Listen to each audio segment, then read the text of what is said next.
My name is Mary, and I'm getting close to my late 50s this year. I have 2 children. My elder son has become a working adult and is planning to get married to his girlfriend soon. My eldest daughter is currently a college student, and though she seems to be working hard every day, she appears to be thoroughly enjoying her university life. With my children growing up, I've almost finished my duties as a mother, and being a former nurse, I'm considering returning to the caregiving profession. One day, I got the shocking news that my father-in-law, Bob, had suffered a stroke. I received a call from my husband, John, and rushed to the hospital where Bob was admitted. Bob has always been a very earnest man, gentle, and has been very kind to me, his daughter-in-law. However, I have been worried because he hasn't been in good spirits since his wife, Alice, passed away 3 years ago. I occasionally visited his house to check on him, and noticed a clear lack of energy, so we had been frequently inviting him out with the kids. Amidst this, when I had just begun to notice a return of vitality to Bob, the news of his stroke filled me with unease. When I arrived at the hospital, Bob's daughter and her husband were there, engaged in some conversation. "Sorry I'm late. How's Bob doing?" I asked, catching my breath as I approached John's sister, Isabella. Isabella sighed in irritation when she noticed me and said, "You're late. We have somewhere to be, so can you take it from here?" With that she left briskly. Isabella has always seemed indifferent to Bob, often treating him coldly. Not only Bob, but she was the same with Alice when she was alive. Bob and Alice were such kind people, and they never said anything to her. But I think that's what made her what she is now. For now, I paced around the waiting area nervously, while Bob was presumably in surgery. In the meantime, John arrived at the hospital. "Mary, how's Dad?" John was obviously worried. Sweat dripped from his forehead, and his dress shirt was soaked with perspiration. When I shook my head, John dropped the bags he was carrying, his face pale. No way." I quickly corrected him. "No, he's still in surgery. We don't know yet." John seemed to relax a bit, picking up his fallen bags and sinking into a chair. "Should we prepare ourselves?" I rushed over to John, who looked on the verge of tears, and put my hand on his back. "No, it's going to be okay." I felt helpless, not being able to say anything else, but I couldn't think of anything else to say. A few hours later, the surgery ended, and we were told by the doctor to come into a small room for an explanation. "The surgery was successful. However, he will most likely have some lasting effects." In other words, we were told Bob would need care. While I do hope for Bob's wellness, if it comes to providing care, this also involves Isabella and her husband. John and I decided to call Isabella to discuss this. As a result, we agreed to talk things out and arranged a meeting at Bob's house while he was still in the hospital. "I'm not going to look after him," Isabella announced as soon as the discussion started, shocking John and me.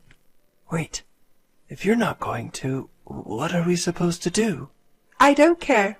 You two can take care of him," my sister-in-law Isabella said, idly fiddling with her neatly decorated nails that were done somewhere. Her husband, Tom, nodded in agreement. "What about a nursing home?" "What on earth are you talking about? I don't intend to waste money." This is what happens whenever I step in. Isabella glares at me with a look of the devil on her face. It feels like I'm not allowed to voice an opinion, so I shut my mouth. "If he can't go to a facility, and you girls won't look after him, then what are we going to do?" "That's why you guys should take care of him. I don't need some decrepit poverty god in my house." Isabella giggles as she speaks. Even I, normally patient, lost my cool at that. "That's too much, even for you. He's your father." "I don't care. Why is it that just because he's my father, I have to be the one to look after him? Besides, he's John's father, too. I've been saying you guys should look after him." There's nothing I can say to that. If we could take care of him at home, I would love to. Our house isn't fully accessible. There are many steps and level differences. If we were to take in my father-in-law, we'd have to remodel our house, and we don't have enough funds for that.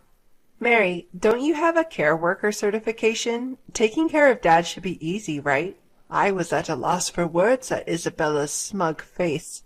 John, too, seemed to feel the same, and we decided to take the issue home for the time being, leaving our in-laws' house behind.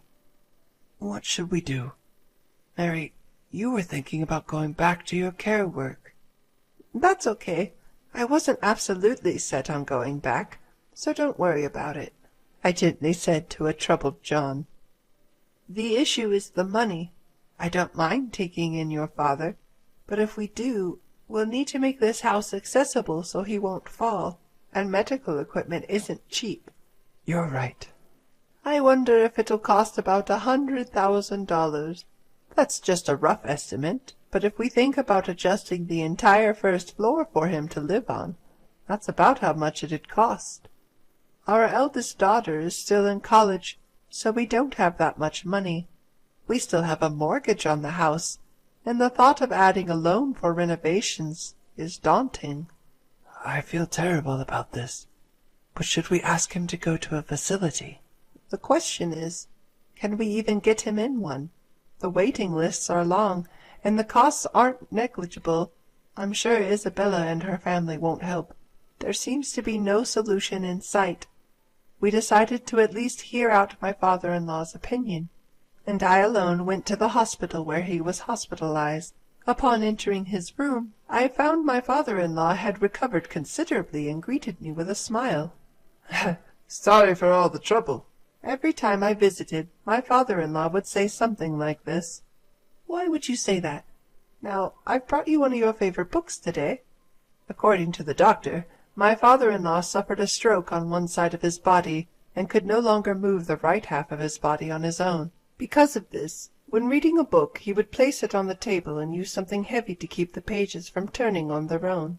Ah, thank you. My father-in-law took the book I had brought and placed it by his pillow. Dad, I came today because I wanted to talk about something. It's about what's to come. At this, my father-in-law smiled warmly.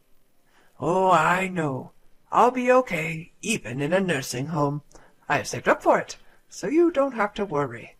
Despite his words, I could see a hint of loneliness in his expression. Well, Dad, if you're okay with it, why not come to our house? I've worked in elderly care before, and I'm a stay-at-home mom, so I have time. And John's there, too. That's right. Let's live together. I blurted out the words, seeing his lonely expression. My father-in-law looked at me in surprise. That's a kind offer. He must have felt it somewhere within him, that he couldn't go back to his own house any more. His own house, where his daughter Isabella and her husband are living. And I can see them treating him as an inconvenience if he were to return, ultimately leading him to a nursing home. Thinking this, I felt a pang of sadness. I had initially planned to listen to my father-in-law's feelings and proceed with the conversation accordingly, but I got ahead of myself. I felt somewhat guilty towards my husband, John, but I knew he would understand. Now, all that was left was to somehow arrange for his aftercare before his discharge. The problem was the cost. I decided to consult Isabella once. With these thoughts, I headed home. When John came back from work and I told him what had happened at the hospital, he looked a bit troubled, but agreed as if he had known it would come to this. John called Isabella right there. That's why we're asking for your help, because we're the ones who are going to be looking after Dad. It seemed like John and Isabella were arguing over the phone, and John's tone was getting a little harsh. With a sigh, he hung up the phone. John explained his conversation with Isabella. It seemed she was refusing to give any money, and there was nothing we could do about it. For the sake of my father-in-law, John began to discuss how we could handle the costs. After that, our house got a bit noisy. We discussed how to renovate the house and what kind of care supplies we'd need, and received various explanations about home care. When I told my father-in-law that he would be living with us after he was discharged, he looked apologetic, but also pleased. Mary, could you get the checkbook that's over there? My recovered father-in-law pointed at a cloth bag on the shelf during one of our visits.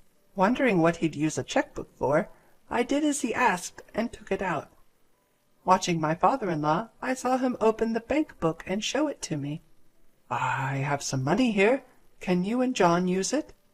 The checkbook he showed me had an amount written in it that I had never seen before. When I froze seeing this, my father-in-law laughed and said, "You and John will be taking care of me from now on, right? I heard about you getting a new car and making the house accessible. Would $10 million be enough for that?" $10 million? I hadn't counted the zeros, but I was shocked at the number of $10 million. I had no idea why my father-in-law had saved so much money, but apparently after my mother-in-law passed away, he didn't feel like doing anything and decided to venture into the investments he had been studying for a while. It seems to have worked out better than expected, and his savings began to accumulate quickly. He was not a big spender, so he only kept on saving. However, even if he wanted to remodel the house or buy a new car, it shouldn't cost that much. I handed his bank book back to him and said, I can't accept this much. Please use this for yourself." He, in turn, offered the bank book back to me, saying, "I can't use all this money. I would rather give it back to you and your family, who are willing to take care of me." Stuck with the predicament of the returned bank book again, I refused. "Still, I can't accept so much." My father-in-law, after contemplating for a while with a troubled look, proposed, "What about $1 million?" Seeing no end to this, I managed to persuade him to agree to a reduced sum of $100,000. He still seemed dissatisfied, but for the moment that was good. As such an exchange was going on, "I'm here!" Isabella appeared out of nowhere. With the entrance of Isabella, who was oblivious to money matters, I hurriedly shoved my father-in-law's bank book back into its original place. Seeing this, my sister-in-law Isabella frowned and asked, "What's going on?" with a hint of worry in her voice. I was relieved that she hadn't heard our previous conversation. Isabella had come to bring some clothes for our father. After chatting for a bit, we both left the hospital room. But on our way home, Isabella suddenly said that she had something to discuss, and suggested we stop by a coffee shop. Her talks have never been about anything good in the past, so I assumed this wouldn't be any different. I reluctantly agreed, but it turned out to be a mistake. "I will take care of Dad." "What?" At the sudden proposal, I was taken aback. Despite her words, we're already in the middle of preparations to accommodate my father-in-law, even starting renovations on the house. I couldn't help but wonder why she would suddenly propose such a thing. "So, you don't have to visit the hospital from tomorrow." "No, visiting has nothing to do with it. There's no rule stating that only the caretaker should visit, so why would she say such a thing?" Although I had doubts about Isabella's statement, I suggested we discuss it at another time, and left the cafe. When I told my husband John about this at home, he pondered over it and suddenly seemed to connect the dots. "She must have overheard about the savings." Although I had a hunch about it, it seems that was the case. John said, "Otherwise there's no way she would accept the caretaking, especially considering she was so opposed to it until recently." I had vaguely suspected that she had found out about the money and was trying to curry favor to inherit all of it. She might even come up with some excuse to start spending it. "But what should we do?" I asked. "I have an idea. Let's let her take a shot," said John, with a sly grin on his face, indicating he was up to something. Feeling uneasy about his plan, I decided to keep quiet and follow Isabella's request for now. I had conveyed to my father-in-law that he wouldn't need to worry about money, and that his daughter Isabella would be providing care. His response was ambiguous, a vague expression not quite affirming or denying his understanding, and with that, the conversation ended. Afterward, he was safely discharged from the hospital and returned to his family home in Nebraska where Isabella resided. When my father-in-law was discharged, I had the chance to inspect the family home. The state of the house was unclear. There was no renovation, and it was questionable whether there were enough caregiving supplies. I doubted if real caregiving could happen in such conditions. However, this was Isabella's choice. I felt it was not my place to comment, so I decided to keep quiet. 2 months later, I got a call from Isabella. "Mary, I can't do this anymore. Please come over right now." She sounded frantic over the phone, so I responded and hurried over to the house in Nebraska. When I arrived, the house was messy, and there was a disgusting odor in the air. As I was wondering what happened, Isabella appeared, looking more disheveled than ever. She had dark circles under her eyes, and her walk was unsteady. "Are you okay?" I rushed over to Isabella, clearly in a bad state. Isabella grabbed my hand and said, "Take Dad away." At first I didn't understand what she meant, but after calming her down and getting her to explain, it seemed she had underestimated the challenges of caregiving. The duties extended from assistance with walking and meals to dealing with incontinence, which also meant dealing with diapers. It was overwhelming for her, not being able to handle anything around the house or even look at herself. I told her I couldn't make any decisions right then and promised to contact her as soon as possible. I took this matter home with me. "It lasted 2 months. That's impressive," my husband John muttered as he glanced at the calendar. Apparently he had seen this coming. He proposed we go and pick up my father-in-law on his next day off, and I agreed. A few days later, when we arrived at the family home in Nebraska, my father-in-law was already packed and ready to leave. I felt relieved that I could finally take him home.